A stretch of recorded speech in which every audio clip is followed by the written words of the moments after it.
Hey folks, bespoke tailor and sewing instructor Ray Robinson, and I'm kind of excited to share something with you, something that is a very necessary tool when it comes to drafting a pattern and so forth.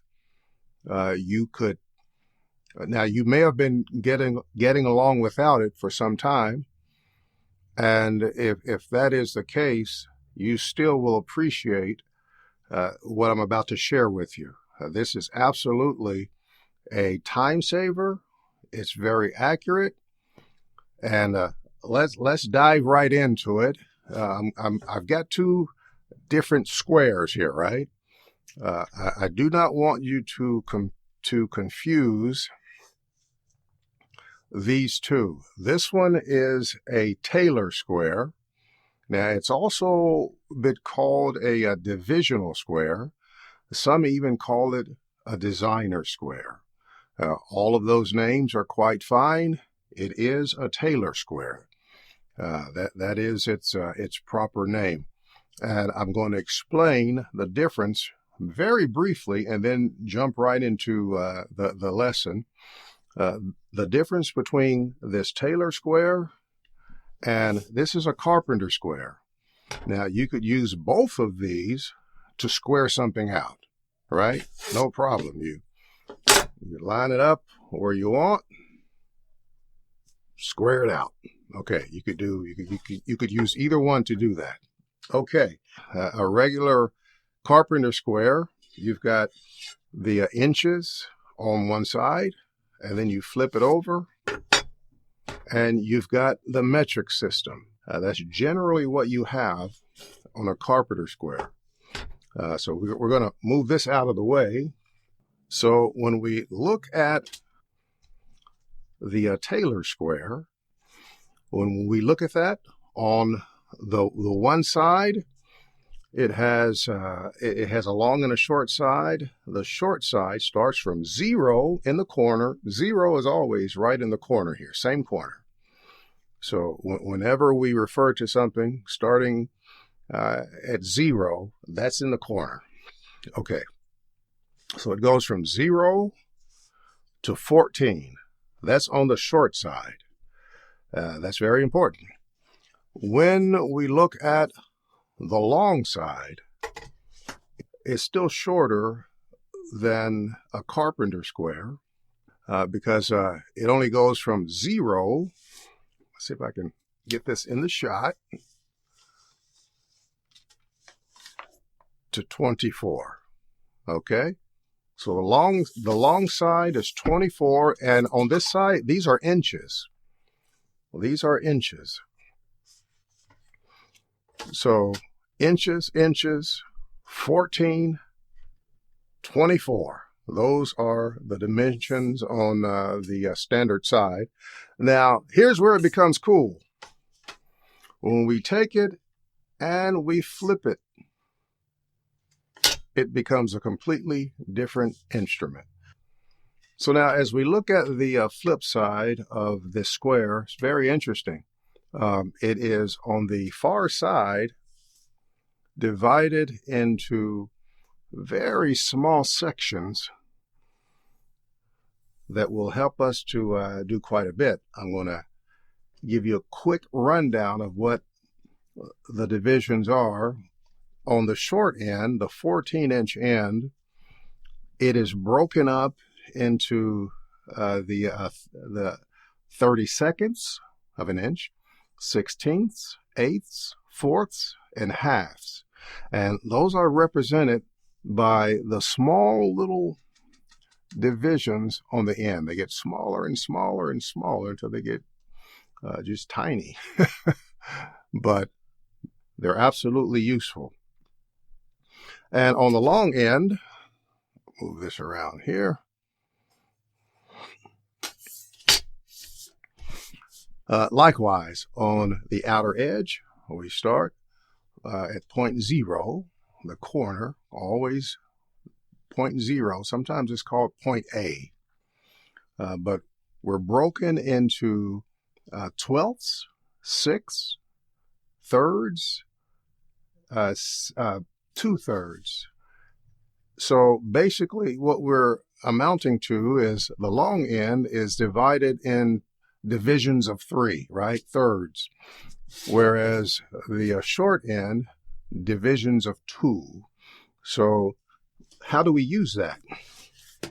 Well, now we know that when we're talking about a pattern, when we talk about a pattern, we're always dealing with half of a pattern when we're drafting.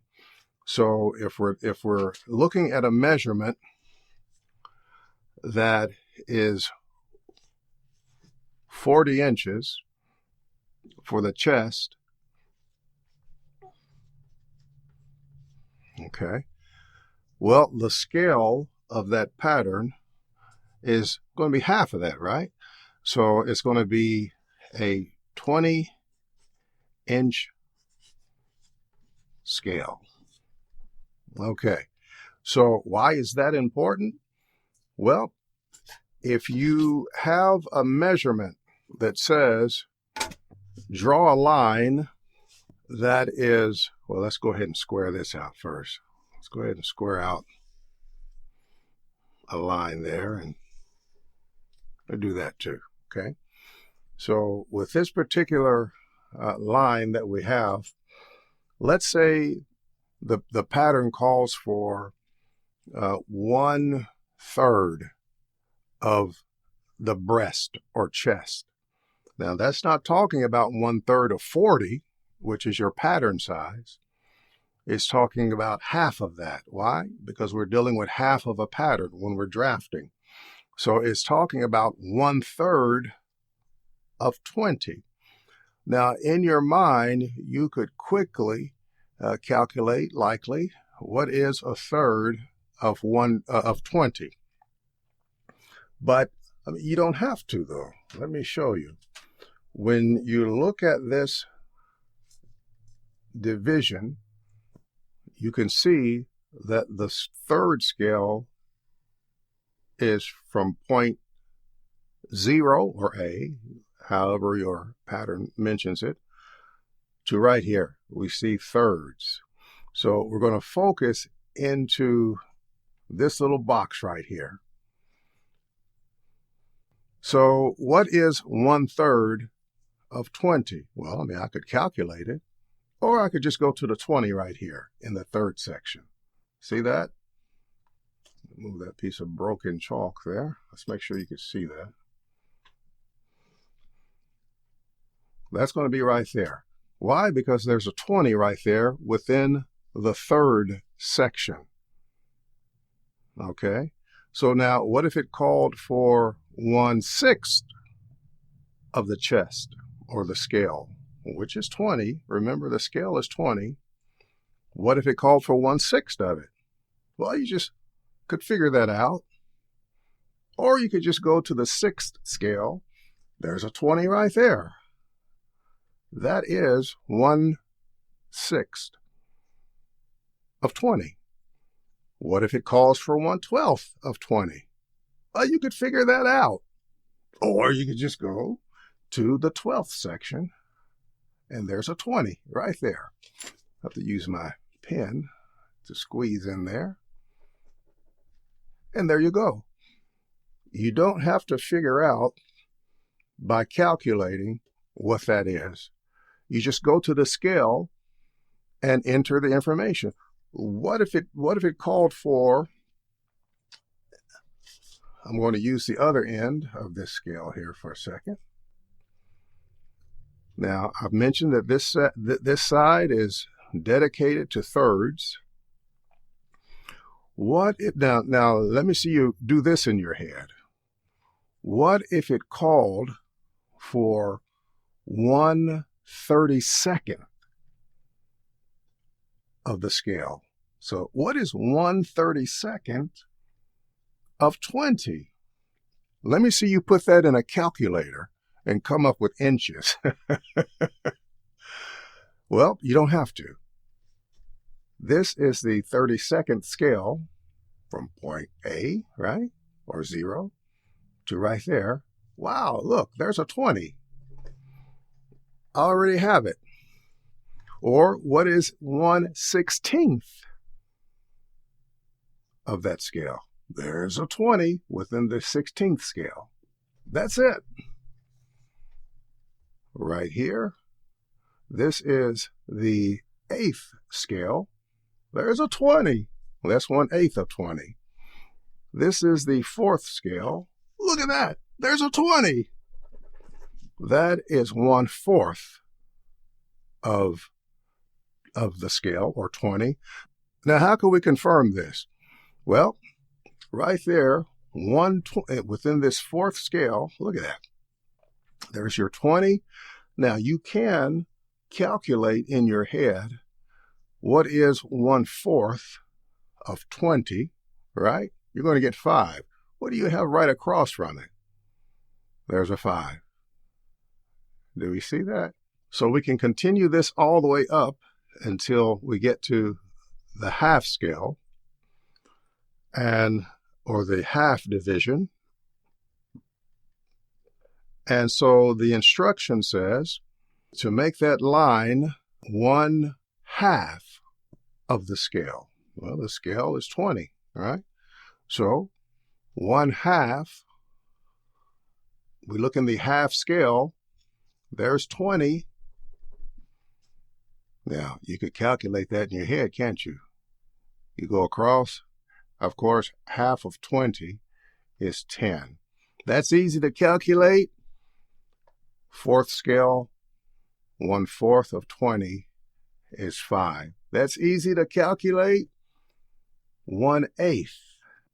That's easy enough to calculate, but if you've got a whole lot of calculations, you don't want to have to sit there and think about 1/8 being what, 2.5.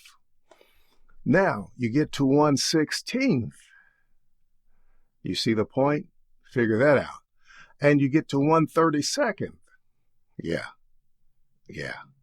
Figure that out. But you don't have to. You've got the Tailor square to figure that all out for you. Just find the measurement that you need based on the scale that it's called for, and you have it right there. I hope this has been useful to you. I know that if you've finished this video, that this will absolutely be of use to you, of benefit to you, and I hope that you gain some value from this. If you have any additional questions, leave it in the comment below. And as always, if you find value in this instruction, then please like, subscribe, and you can even hit the bell so that you won't miss any further instructions that I pop up there. This is Bespoke Tailor Ray Robinson. We'll see you in the next video.